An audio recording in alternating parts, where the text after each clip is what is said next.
Hey, and thank you for tuning in. And today I have the absolute pleasure to be in conversation with Barnaby Wynter. And very interesting conversation. We spoke at the same event a few months ago, hit it off, connected. I thought, this guy knows stuff. And when I find people who know stuff, I want people who follow me to know stuff. So, Barnaby, welcome, welcome, welcome. Thank you for joining us. Mac, real pleasure to be here, and great to carry on the relationship that we started so well those months ago. Absolutely. Barnaby, the what I want to do is you are a brand expert, and often people mistake brand and branding. So tell us what you do currently. What's your company? What is it you do? How do you help your clients?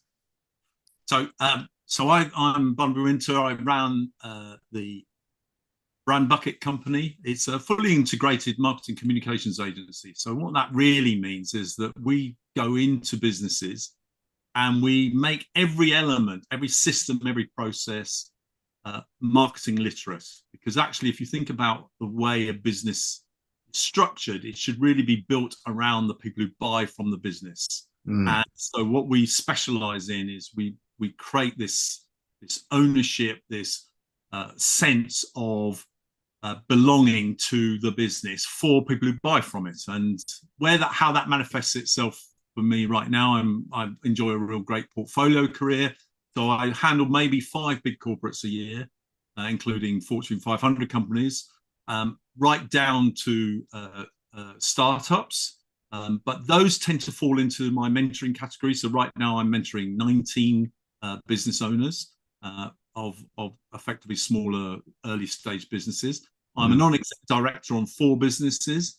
I'm also a professional speaker, although since COVID, that's dropped away to maybe only one gig a month right now, whereas before it was more or less one a week. And I write books and talk and try and get the message out there that so much in marketing has changed. You really got to focus on. Right. And tune in, everyone. Tune in, because what Barnaby spoke about on the same stage I was blown away. I said, listen, listen carefully and stay tuned. Why should you stay tuned on this show? If you want to be seen as the expert, as the authority, if you want clients to buy from you, to be attracted to you, if you want to pull them in, there are techniques, there's ways you can do that. Otherwise, you're chasing. And this gentleman is one of the experts at doing that. And so I want to dive deeper into that in a moment. But before we get into your expertise, Barnaby, let's talk about your entrepreneurial journey. When did you become an entrepreneur? How did you become an entrepreneur? What was the story behind that? Because our followers want to know. Well, okay. So the first thing I think we should really define is what is an entrepreneur. Yes. Right? It's a word that's used quite glibly.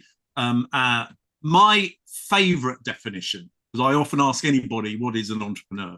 And a person who starts a business is really just a technician trying to sell their capabilities. Yeah. That's Michael Gerber speaking, one of my favorite authors, E-Myth. If you haven't read it, read it. It's a great book. And the truth of the matter, an entrepreneur, my favorite definition is an entrepreneur is somebody who knows how to make money out of somebody else's idea. And that I love that definition. It's somebody who knows how to make money out of somebody else's idea. So let me answer that question from that perspective. Sure. So I did psychology as a degree, went into the advertising world, had an accelerated career, and became the youngest MD of a top 200 ad agency. Now, what attracted to me that was a thing called the Brand Bucket. They had at their heart this thing called the Brand Bucket, a 6-step engagement model that was originally created by the founder of that agency. And when I stumbled upon it, I just thought this was a really cool way of enabling businesses to really engage with their buyer community. So I joined the agency as their MD, turned the agency upside down, made the bucket the center of it, and then multiplied the turnover of the agency by 5, to a point where actually the founders, both the originator of the Brand Bucket and his founding partner, decided to leave the agency and retire and sell me the agency. So that was really my first real journey into entrepreneurship, in the sense that I'd taken somebody else's idea, I changed it, and then I started to make money from it. What Nice. then happened was, of course, the tragic events of September the 11th. And we had a big American portfolio, and they all stopped spending. So in early 2002, we all gathered together and said, okay, how do we change the way we do business? How businesses build their brand? And we had loads of knowledge, and we decided we'd spend 6 months coming up with a new formula for marketing success. That took 7 years, not 6 months. And during that time, we invested in businesses, we incubated businesses. So all that entrepreneurial spirit that was within me, I then became director, shareholder of all sorts of different businesses. We would bring them into the agency, they would take rooms, we would work with them. And then subsequent to that, I've sat on over 17 boards. I say over 7. I've sat on 17 boards. I've advised 30 businesses at board level, and each time I either take a fee or a bit of an equity take or something like that. And that's where the whole entrepreneurial spirit comes from. And then, of course, it dawned on me at the end of my 7-year program that you didn't need a whacking great 6-floor building in central London, which cost a leg. So I closed it, moved everything to the cloud. And since then, I've been running the Brand Bucket Company literally as a fully outsourced agency for the last 13 years, very successfully. Now, again, all of the relationships are imbued with entrepreneurial spirit. I have contras, I have licenses, I have associates, I have everything possible.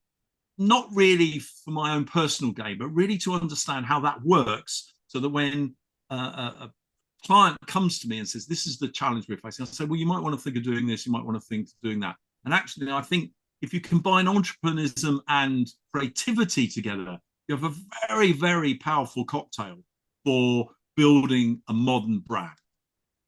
Awesome. Thanks for that. Thanks for that journey. Thanks for that journey. Let's dive deeper in terms of brand and branding then.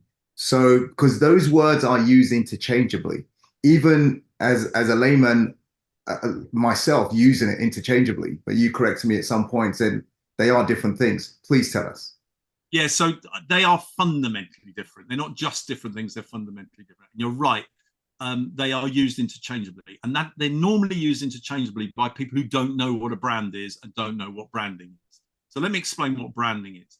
So branding is really the clothing that your business wears. It's your logo, it's your look and feel, it's your imagery, it's that sort of thing. It's the way you show up in the marketplace. That's your branding. Right? Your brand is something fundamentally different. Your brand is almost everything your business is. And we define brand. We spent part of the 7-year program, as the first thing we did was define brand, because we all realized we've been in brand business and we didn't really know what it was either, to be honest. So we thought, well, you can't send me out with the brand bucket. We know what a bucket is. We don't know what a brand is. Let's define it. So we spent 3.5 months coming up with the following definition. Loads of experts involved, research involved.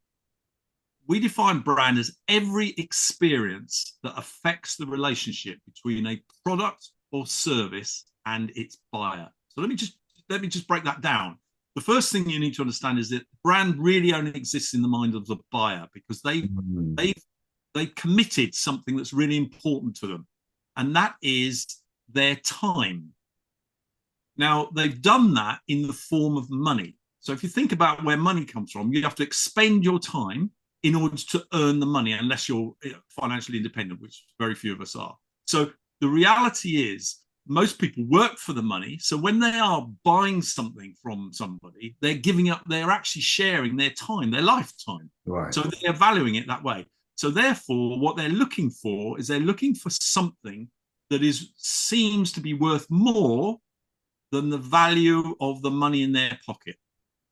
And the key part of a brand is it's a relationship. It's a relationship that they value more than they value the relationship with the money in their pocket, which is pretty damn strong, given they had to go and earn it in the first place. Yeah. So the reality is, to really convince people, you've got to turn every part of your business, every experience, so it's orientated towards promising a relationship and delivering a relationship, which always portrays itself as being worth more than the relationship people have with their money in their pocket. And if you get that right, You know what they do with their money in their pocket, Matt? You know this better than I do. They give it to you. Absolutely. Because they go, actually, my relationship with Mac is more, it's going to deliver me more, it's going to be invested, it's going to deliver me more than keeping it in my pocket. Yeah. Yeah. And so a brand is every experience that affects the relationship between a product or service and its buyer. And that's fundamentally different from a fancy logo or a nice bit of design or look and feel or an advertising idea or something like that. It's everything in your business. Absolutely.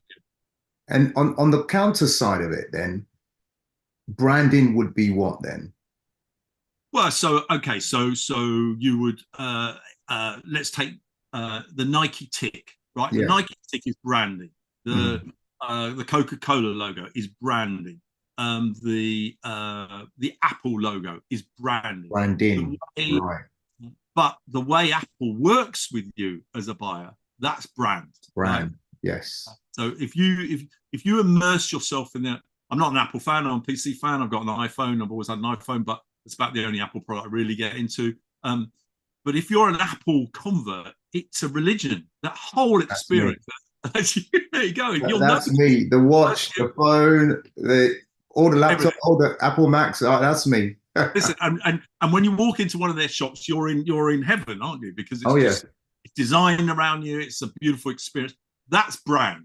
That's brand. It's not branding. Yeah. Right. The thing that links you to it. The branding is your Apple with a bite out of it and stuff like that, and a bit of black and a bit of white and all that sort of thing. But actually, Steve Jobs, everything that was all part of the brand, the experience. Right. So we got a lot of listeners in this audience who are consultants, they are freelancers, they are coaches. They looking at growing their business, scaling their business, looking for ideas, tips, and everything else. So how does one become a brand? Or I mean, we're talking about two different things. There are people who are small business owners, and I suppose they could be the brand. How do they become the brand? And then the business entity within itself. Is that much different? How does that become a brand? Do you have steps you take people through to become a brand? Because I suppose the benefit is you just attract buyers who constantly stay with you and buy from you because they have that experience, as you mentioned, through your brand. Go ahead. Yeah. So my experience over the last 35 years has been there's no difference. So you can be a big corporate on the Fortune 500, or you can be an individual who's selling your consultancy services or your coaching or whatever. So why are they no different? Because the first thing you've really got to do is you've got to define your value proposition. Now, your value proposition has really 4 sets of values contained within it. It's not a fancy statement that some marketing person's written or whatever. It's actually got 4 sets of values.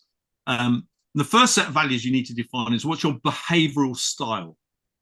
Now, behavioral style is inevitably going to be unique to individuals, and it's also unique to organizations. And the reason why you have to define your behavioral style is because I think you would accept, Matt, that you buy from people you like. True. Is that fair? Right? Okay. Yeah. We did some research in 2005 as part of my 7-year journey, and we discovered a second dimension to that. We not only buy from people we like, but we buy from people like us. Okay. Now, what that does, you see, is then if you define your behavioral style, your style of doing business, the way you do things, if you define that, then you will attract people who like the way you do things because it's the way they do things. Got it. Therefore, it doesn't matter whether you're a big organization or an individual. The way you do things is going to differentiate you in the market. And the great thing about being an individual, it's really easy to capture because it's you.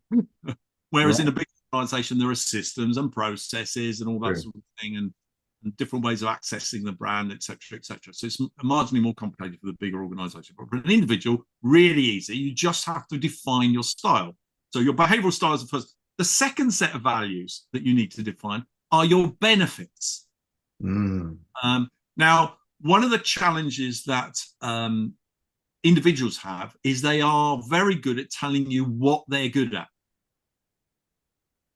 They might be okay at why they do it, but that's kind of not relevant anymore.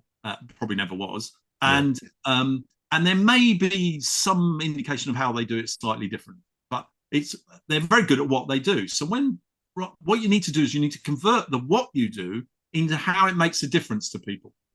Yeah. Okay. Now, if you, what individuals fail to do in rare is they say, what I'm good, here's my CV, I do this, etc., etc. But they never talk about how I'm going to make a difference to the people that buy from them. So you've got to define that, the benefits. Benefits. That's the second set of values. The third set of values you have to define is you have to define what you want people to believe about you. So this is Stephen R. Covey's 7 Habits of Highly Effective People. Number 1, be proactive. Number 2, begin with the end in mind. When you're building a brand, you should really define what you want people to say about you, believe about you, what they want to consider you, and use that as the yardstick by which you're communicating to the market. So if you want people to believe that you love red, then wear red. If you want people to believe you love purple, then wear purple. It all starts to tie in, and that's a very simplistic view of what I'm talking about. If you want people to think you're their best friend, or you're an expert, or you're a technician, or you're a scientist, or what, you need to define that at the beginning so that everything you do portrays that. And then finally, you need to define what you want to be famous for, a single thing that you want to be famous for. So the 4 sets of values are your behavioral style, your benefits, your beliefs, what you want people to believe about you, and what you want to be famous for. It doesn't matter whether you're an individual or you're a corporate, you need to do the same. The source of that is different in things, so you need to go through it. And then the second thing you need to do is you really need to define your ideal prospect. And where if you buy into the idea that people will buy from you who are like you and like you, then you should define the people who are like you and will like you. So you'll have to replay that if you're listening to this, because it's quite good. So in other words, you create a profile of your ideal prospect. You can't sell to everybody.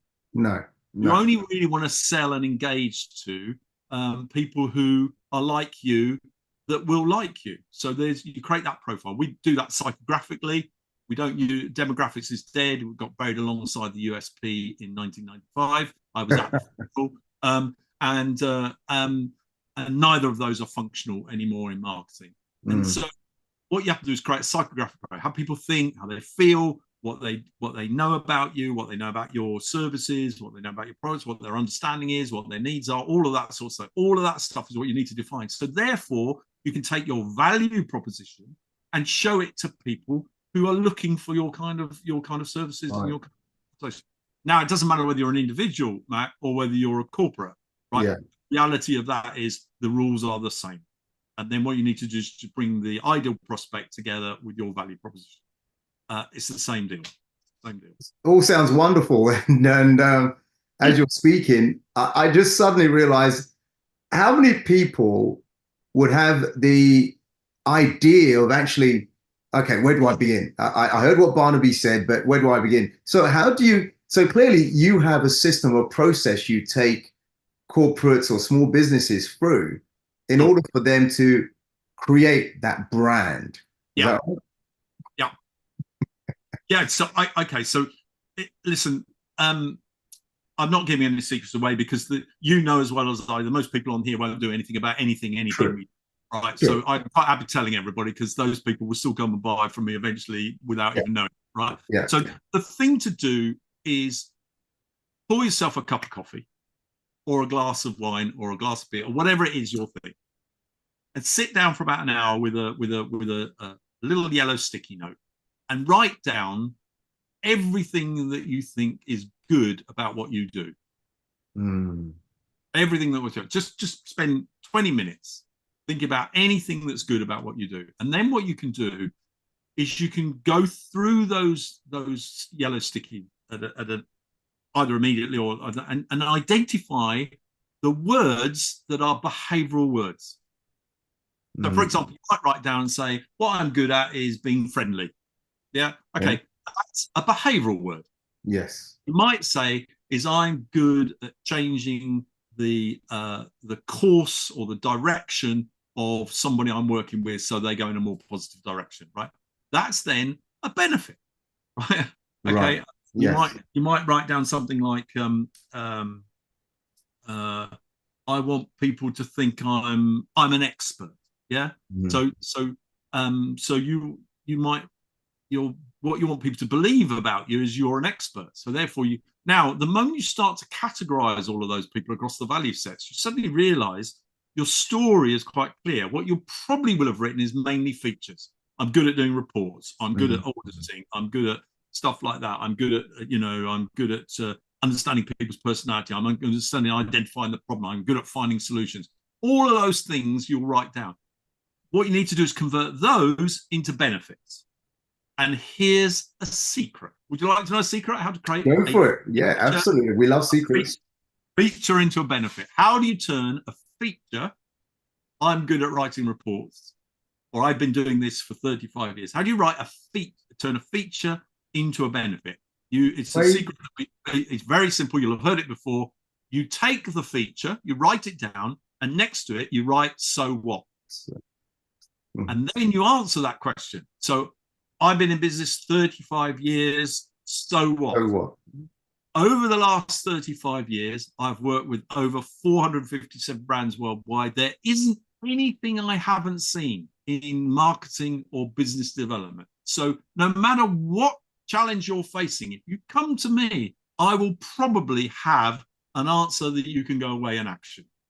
Now that sounds more like a benefit than it does the fact that I've got 35 years of experience. You can do that with them. So I would do that first. And if you do that, you'll suddenly see this amazing picture emerge of why you're valuable to the world.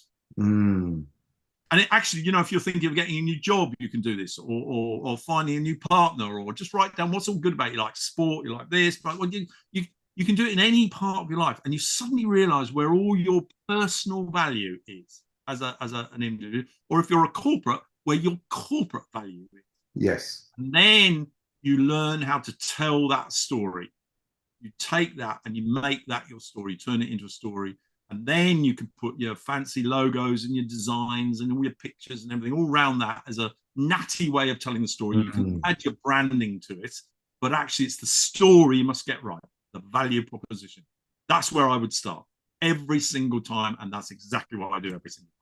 Awesome. And the key benefit for the business owner or the small business person or the corporate client or the brand, what is the benefit of them taking that time working with you to create that brand? What distinguishes that person or that company from someone who hasn't gone through such an exercise? So I think the probably the answer to that is efficiency.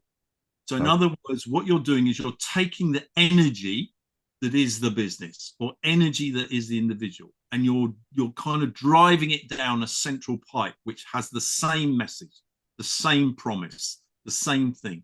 And so what you're doing is you're actually cutting a swathe in the marketplace with your message, and you're doing it very efficiently. If you don't do it, what you kind of do is it's kind of a blunderbuss approach to it's just kind of just spread it out all over and hope something sticks, and actually that's marketing's changed. We're not a broadcast.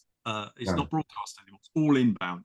And so therefore what you do is you become very focused. You become very tight on the story that you tell with your value proposition, because that's all you stick to. That's your painting palette for the brand. Yeah. And you really stick to that.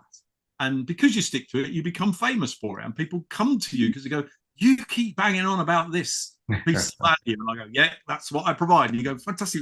We need that kind of value in our organization. Can you come and serve and give it to us? And that's why it's different. And people who don't do that are going, oh, Monday I'll do this, Tuesday I'll do that, Wednesday I'll do that, Thursday I'll probably have off, and Friday because I'll be tired, having done it all on Monday, Tuesday, Wednesday. Yeah. It doesn't work. It's about focus and energy and really a clear message in the market. And clearly, these companies are paying you to help them out, because it's, listening to you, I can see it's not that easy. It's not that easy to do on your own, especially if you're a busy entrepreneur or busy executive. It's not easy to do this on your own. So what are they paying you for? What's the benefit? So the way I would explain this is, I think a business is a bucket, right? And there's 6 steps to get you into the bucket. The reality is that if a business is a bucket, the people who work in the business are inside the bucket, stood at the bottom. So when you are asking them to describe their business, or indeed themselves, what they describe is what they see on the inside of the bucket. Okay. The thing is, as a prospect, I'm not even near the bucket, right? I'm off having a life, right? So you then shout up and go, hey, you, anyone up there? And you try and get people into the bucket. And then eventually people peer over and they say, what are you doing down there at the bottom of your bucket? And they say, and you start to describe the inside of the bucket, and they drift off again because it's not about them. The advantage I have, and indeed probably anybody who has an external view, is I represent the prospect. I'm listening to what you're saying and I'm going, hold on, I don't get that. I actually don't get that. And so explain to me why I should give you any money for that, why I should have any kind of relationship with you for that. And they go, well, blah, blah, blah. And they can't. They can't. So where the value comes from working with people like me is I come in with an entirely external position. I'm also skilled at reorientating what you're saying so that actually it's meaningful to people outside the bucket, outside the business, outside your friends and family who all think you're great and say, yeah, you should do that. And then you go networking and people have no idea what you're talking about. Right. And so the trick is to refine the message, but make it about the audience. This is a speaker, make it about the prospects, make it about the buyers. Everything in your business should be about that. And only people external to you can have that viewpoint. So I think where the value comes in is I've been doing it a long time. I'm doing it a lot. I'm quite cool at it, and I do it very quickly. So that's where I think people pay me some money to do for them. That's a great thing. Obviously, you've been doing it for a long time and you know it very well. And there are not many people who can do what you do. So fantastic. Hey, listen, everyone, you're listening to the Business and Wealth Show with Barnaby Wynter and the business coach, Matt Attram. And if you like what you hear, like what you see, make sure you give us a thumbs up, some kind of emoji. The algorithm loves engagement. So make a comment. What have you learned from this? This is invaluable information that if you take it and use it, can really, as Barnaby said earlier on, double your business, quadruple your business in some cases, if you really follow it the right way. Now, Barnaby, let me come back to you and say that how do people get hold of you? What if someone wants to have a further conversation or check? So the easiest way is to go pop on LinkedIn, drop me a message. Yeah. Be mindful that it's WYNTER. That's my great grandfather needs to be was responsible for that. Everybody else in my family is WI, but apparently he had too many to drink on the way to the registration office and knows why. As those are stories that go back. By all means, email me, barnaby@thebrandbucketcompany.com. If you go online, you'll find all sorts of videos and bits and pieces. I'm relatively easy to track down. Probably should be the case because that's actually how marketing works today. So, but LinkedIn profile, by all means, drop me a line. Whatever. I'm on Insta, I'm on Facebook. I'm, wherever you choose to go. I expect you dig hard enough and you care hard enough. I'm more than happy to respond to any messages. And the main website is thebrandbucket.com, is it? No, so the main message is the brandbucketcompany.com. Oh, the Brand Bucket Company. Yeah. Got it. Okay, got it. And what was the email address? Barnaby at thebrandbucketcompany.com. Got it. Okay, thebrandbucketcompany.com. Excellent. Listen, thank you so much, Barnaby, for all the words of inspiration, all the nuances, the distinctions you've made between all the things we talked about, entrepreneur and brand and branding, all the value proposition, and USP is dead. It went out with demographics. All people need to know this so that they realize, hey, when they come across someone else teaching old stuff, where have you been? We're in 2024 now, right? So that's why I love what you're doing, what you're saying. So thank you so much for jumping on. Now, for those of you listening, remember to subscribe or follow, depending on what platform you're on. Make sure you do that. That would be great. And so until we speak again, thank you. I'm going to go over to Barnaby to see if there's any last words that I haven't asked him, or he hasn't spoken about, which is important for us to hear. I'm going to do that now. So Barnaby, over to you, my friend. Thank you, Mac. First of all, thank you very much for having me on the show. I've really enjoyed it. It's been high upbeat. Listen, guys, if anything I've said is of interest to you, I'd recommend you take a look at my new book, came out in February, Become the Go-To Brand. And the one thing that I would really want you to be intrigued by, to be curious by, marketing still portrays itself as a broadcast industry. It doesn't, broadcast no longer works. And actually, the thing that really characterizes the way people engage with brands, people, corporates, it's all inbound. So in other words, everybody you need for your business plan is on a keyboard right now looking for you, right? So what you need to do is create a breadcrumb trail to your value proposition. And therefore, there's a whole way of doing that. We use a thing called the brand bucket. It's all in the book, Become the Go-To Brand, available on Amazon. Just about to put an Audible up as well, but go on that, read it. If it inspires you, or if it changes the way you think, by all means, get in touch. I'm happy to bring the book to life if that's any use to you. But Become the Go-To Brand by Barnaby Wynter on Amazon. Recommended read. Of course, I'm pushing it, but absolutely, it's all about how you create an inbound marketing strategy. Talks about value proposition, talks about all the things we talked about right now. It's all in the book. Tells you how to do it. It's a manual as much as a book. Enjoy it. Superb. We'll put that link at the bottom of the footnotes as well. Barnaby, thank you so much, my friend. We'll have a good rest of your day, and keep doing the work you're doing. Awesome, awesome, awesome. Thank you all for listening in. I really, really appreciate you and the time you've taken to watch and listen. Thank you.